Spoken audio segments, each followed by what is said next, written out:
दोस्तों 4.5 लाख लीटर पानी रोज इस कुएं से निकलता है, लेकिन फिर भी ये कुआं कभी नहीं सूखता। और हैरानी की बात तो ये है कि ये कुआं ऐसे रेगिस्तान में है जहां पानी की बूंद बूंद के लिए लोग तरसते हैं। दोस्तों आमतौर पर कुएं से पानी निकालो तो पानी धीरे धीरे खत्म होता है, लेकिन जब बात मक्का शहर के कुएं से निकलने वाले जमजम के पानी की होती है तो ये पानी न सिर्फ चमत्कारी है बल्कि इतना ज्यादा रहस्यमयी है कि इसके बारे में सुनकर आप भी परेशान हो जाएंगे, क्योंकि इस कुएं से हर रोज हजारों की संख्या में लोग पानी निकालते हैं। लेकिन इतने सालों में ना ही ये कुआं सूखा है और ना इस कुएं का वाटर लेवल कम हुआ है। बता दी कि यह कोई ऐसा वैसा पानी नहीं है। इस्लाम धर्म के लोगों के लिए ये किसी अमृत से कम नहीं है, जिसके पीछे की कहानी सुनकर आपके पैरों तले जमीन खिसक जाएगी। और जब हम आपको एक वैज्ञानिक की इस पानी के ऊपर की गई रिसर्च के बारे में बताएंगे तब तो आपको और ज्यादा हैरानी होगी। तो चलिए शुरू करते हैं आज के हमारे इस इंटरेस्टिंग वीडियो को। दोस्तों इस्लाम आज दुनिया का दूसरा सबसे बड़ा धर्म है और इसमें ऐसी कई कहानियां हैं जो आपने सुनी होंगी। उसी में से एक है जमजम के पानी की रहस्यमयी कहानी। ऐसा कहा जाता है कि हजारों साल पहले पैगंबर इब्राहिम अपनी पत्नी हाजरा और अपने बेटे हजरत इस्माइल को अल्लाह के दिए हुए आदेश का पालन करते हुए मक्का के रेगिस्तान में छोड़कर चले आए। बेटे इस्माइल को जब प्यास लगी तो रेगिस्तान में दूर दूर तक पानी की एक बूंद भी दिखाई नहीं दे रही थी। मासूम इस्माइल प्यास से बहुत ज्यादा तड़पने लगा। तब एक चमत्कार होता है और रेत में से पानी निकलने लगता है, और यही वो जगह है जहां पर बाद में कुएं को बना दिया गया, जिसे आज पूरी दुनिया जमजम के पानी के नाम से जानती है। इसी पानी को मक्का मदीना में हज की यात्रा करने गए लोग न सिर्फ पीते हैं बल्कि सबसे पवित्र भी मानते हैं और इसे अपने घर पर भर कर लाते हैं, क्योंकि उनकी नजरों में ये दुनिया का सबसे पवित्र पानी है जो कि सभी कष्टों को दूर कर देता है। अब आप भी सोच रहे होंगे कि आखिर रेगिस्तान के बीचों बीच ये कैसे जमजम का पानी आता है। तो बता दें कि इसके ऊपर कई तरह की तहकीकात की गई।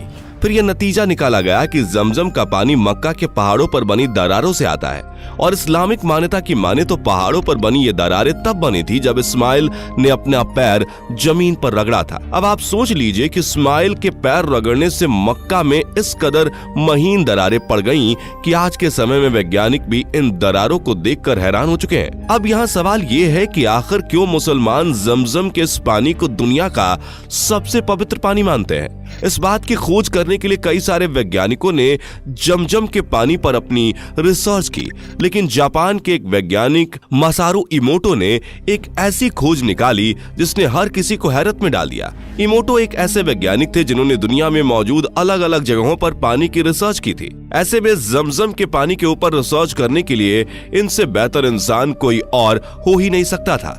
जब इन्होंने जमजम के पानी को लिया तो इन्होंने काफी लंबे समय तक उस पानी पर रिसर्च की, और ये रिसर्च इसलिए लंबे समय तक चली क्योंकि इमोटो ये समझ नहीं पा रहे थे कि आखिर ये पानी है कैसा। इस तरह का पानी उन्होंने आज तक नहीं देखा था। इनका कहना था कि जमजम के पानी के पार्टिकल्स माइक्रोस्कोप से नहीं देखे जा सकते थे। जमजम का पानी इतना ज्यादा ताकतवर है कि उसके पार्टिकल को देखने के लिए और उसके क्रिस्टल बनाने के लिए जमजम पानी की एक बूंद को नॉर्मल पानी के 1000 बूंदों के साथ मिलाना होगा, तब जाकर इसके पार्टिकल्स माइक्रोस्कोप की मदद से देखे जा सकते हैं और इसके क्रिस्टल बनाए जा सकते हैं। इमोटो ने एक और हैरान कर देने वाला खुलासा किया था। इनका कहना था कि जमजम के पानी की मात्र एक बूंद को नॉर्मल पानी की हजारों बूंदों से मिलाया जाता है तो उन हजारों बूंदों में भी वो गुण आ जाते हैं जो जमजम के पानी की एक बूंद में होते हैं। अगर हम इस जापानी वैज्ञानिक की माने तो इनके हिसाब से जमजम का पानी किसी चमत्कार से कम नहीं है। अब अगर हम किसी नॉर्मल पानी के क्रिस्टल्स बनाएं तो उसकी बनावट अलग ही होती है, लेकिन जब इमोटो ने जमजम के पानी से क्रिस्टल्स बनाए तो वो पूरी तरह से दंग रह गए, क्योंकि इस पानी से बनने वाला हर एक क्रिस्टल एक ही तरह का था। सिर्फ इतना ही नहीं, जमजम के पानी से बनने वाला क्रिस्टल नॉर्मल पानी से बनने वाले क्रिस्टल के मुकाबले बहुत ही ज्यादा खूबसूरत भी था। दरअसल जमजम का पानी दुनिया के कुछ उन पानियों में शुमार है जो कभी खराब नहीं होता और ना ही इसमें किसी प्रकार के बीमार करने वाले कीड़े मकोड़े पनपते हैं। आमतौर पर दुनिया भर में जितने भी कुएं हैं उनमें काई जमने लगती है, लेकिन जमजम का कुआं एकमात्र ऐसा कुआं है जिसमें आज तक कोई काई नहीं जमी है। यहाँ तक कि ऐसा भी कहा जाता है कि जमजम का पानी बीमारों के लिए दवा का काम करता है। दोस्तों, जहां एक तरफ मुस्लिम इस पानी को इतना ज्यादा पवित्र मानते हैं, तो वहीं दूसरी तरफ कुछ लोग ऐसे भी हैं जो इस पानी को पीने लायक भी नहीं मानते हैं। 1971 में मिस्र के एक डॉक्टर ने यूरोपियन प्रेस को लिखा कि मक्का का जमजम का पानी लोगों के पीने के काबिल नहीं है। दरअसल मिस्र के डॉक्टर के बयान की बुनियाद थी कि काबा सी लेवल से नीचे है और मक्का शहरों के बीचों बीच है। इस वजह से मक्का शहर का गंदा पानी नालों के जरिए इस कुएं में आकर जमा होता रहता है। ये खबर सऊदी अरब के किंग फैजल तक पहुंची और उन्होंने मिस्र के उस डॉक्टर के बयान को गलत साबित करने का फैसला किया। उन्होंने फौरन सऊदी की बड़ी बड़ी कंपनीज को पानी की जांच करने का फरमान सुनाया। साथ ही उन्होंने कहा कि जल्द ही जमजम के पानी के कुछ सैंपल्स यूरोपियन कंट्रीज की लेबोरेटरीज में भेजे जाएं। जब कंपनीज द्वारा कुएं की जांच हुई तो उन्होंने देखा कि पहले ये पानी का छोटा सा कुंड था। बता दें कि 18 बाय 14 का ये कुआं हर साल लाखों गैलन पानी हाजियों को देता है और ये सिलसिला तब से चालू है जब से ये वजूद में आया है, यानी कि कई शताब्दियों पहले हजरत इब्राहिम के वक्त से उन्होंने अपनी खोजबीन शुरू की और कुएं को अच्छे से समझने की कोशिश की। उन्होंने कुएं की गहराई नापने के लिए एक शख्स को पानी में उतार कर भी देखा। उन्होंने देखा कि पानी का लेवल उसके कंधों से थोड़ा ऊपर ही था। उस शख्स की हाइट तकरीबन 5 फीट 8 इंच थी।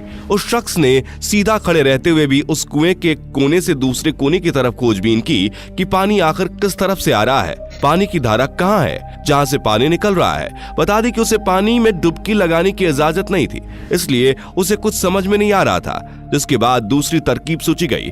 इस बार इसमें बड़े बड़े पंप लगा दिए गए ताकि वहां से तेजी से पानी निकल सके और पानी के स्रोत का पता लग सके। उन्हें हैरत हुई कि ऐसा करने पर भी वे कुएं के अंदर पानी आने की उस जगह का पता नहीं लगा पाए, लेकिन उनके पास एक मात्र यही तरीका था जिससे ये जाना जा सकता था। इसलिए उन्होंने पंप से पानी निकालने के तरीके को फिर से दोहराया। अब एक शख्स पानी में खड़े होकर गौर से उस जगह को पहचानने की कोशिश करने लगा जिधर से पानी आ रहा था। इस बार थोड़े समय बाद ही उसने हाथ उठाया और वो खुशी से झूम उठा और बोल पड़ा कि मुझे कुएं में पानी के आने की जगह का पता चल गया है। उसने कहा ठीक उसके पैरों के नीचे एक जगह है जिधर से पानी आ रहा है। पंप से पानी निकलने के दौरान ही उसने कुएं के चारों तरफ चक्कर लगाए और उसने देखा कि ऐसा ही कुएं में दूसरी जगह भी हो रहा है, यानी कुएं के अंदर हर हिस्से से पानी आ रहा है और इसी वजह से जमजम के कुएं के पानी की सतह लगातार एक जैसी रहती है। इस तरह उसने अपना काम पूरा किया और यूरोपियन कंट्रीज की लेबोरेटरीज में जांच के लिए पानी के कुछ सैंपल्स निकाले गए। जब इन सैंपल्स की जांच हुई तो पता चला कि जमजम के पानी और मक्का शहर के सारे पानी में कैल्शियम और मैग्नीशियम सॉल्ट्स की मात्रा में काफी फर्क था। जमजम के पानी में दोनों तत्व ज्यादा थे। शायद यही वजह थी कि जमजम का पानी यहाँ आने वाले कमजोर हाजी को भी ताकतवर और तरोताजा कर देता है। मेन बात यह थी कि जमजम के पानी में पाया जाने वाला फ्लोराइड अपना अहम असर रखता है। ये फ्लोराइड कीटाणुनाशक होता है। इसके बाद यूरोपियन कंट्रीज की लेबोरेटरीज में हुई जमजम पानी की जांच में उन्होंने ये भी बताया कि ये पानी पीने के लिए बहुत अच्छा है और इस तरह मिस्र के डॉक्टर का जमजम पानी के बारे में फैलाया गया प्रोपेगेंडा गलत साबित हुआ। इस रिपोर्ट की जानकारी जब किंग फैजल को दी गई तो वो बहुत खुश हुए और उन्होंने तुरंत यूरोपियन प्रेस को जमजम के पानी के जांच की रिपोर्ट भेज दी। इससे जुड़ी एक और हैरान कर देने वाली बात आपको बता दें कि जमजम का ये कुआं कभी नहीं सूखा। यही नहीं, इस कुएं ने जरूरत के मुताबिक पानी की सप्लाई की है। जब जब जितने पानी की जरूरत हुई इधर से पानी लिया गया है और ये तब भी नहीं सूखा। बताया जाता है कि ये पानी जब से वजूद में आया है तब से इस पानी का स्वाद भी एक जैसा ही रहा है। आपको बता दें कि अलग अलग जगह के पानी का स्वाद अलग अलग होता है, लेकिन जमजम के पानी का स्वाद यूनिवर्सल है। हर पीने वाले शख्स को इस पानी का स्वाद अलग सा महसूस नहीं होता। इस पानी को कभी कोई रसायन डालकर साफ करने की जरूरत भी नहीं होती। वैसे इतना सब जानने के बाद आप इसके बारे में क्या कहना चाहेंगे, नीचे कमेंट करके जरूर बताएं। जाने से पहले वीडियो को लाइक शेयर जरूर करें और ऐसी वीडियोस के लिए इस चैनल को सब्सक्राइब करके बेल नोटिफिकेशन को भी जरूर ऑन कर लें। धन्यवाद।